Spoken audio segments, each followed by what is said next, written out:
Ancel AD310, and it is one of the cheapest code readers you can buy. However, unlike the other code readers in this price range, it is able to display live data in form of graphs. See, you can choose between checking all items or graphic items. If you press all items, you will see all the live data as text value, but if you go to these graphic items, you can actually check those values as graphs. And I can now also show you only thing that I dislike about this scanner, and the menu has some kind of bug. When I press this short-term fuel trim, it opened graph for long-term fuel trim. Okay, so when I choose this item, it will open one item below that. So if I want to look at short-term fuel trim, I have to select ECT, and now it opened short-term fuel trim. I don't know if this is the case only with this particular scanner, maybe some kind of fault in manufacture, but anyways, it is not that big of a deal. Other than that, the code reader is great. You can read codes, and what most code readers don't do, it will actually give you option to read stored codes and pending codes separately. See, we have one pending code,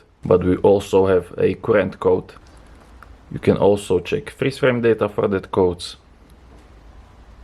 See your readiness monitors, so check your emission systems. On this car, most of them are displaying incomplete status, and that is something you don't want to see on your car. But the Ancel is very small, easy to carry around, and it works without any issues apart from that live data menu book.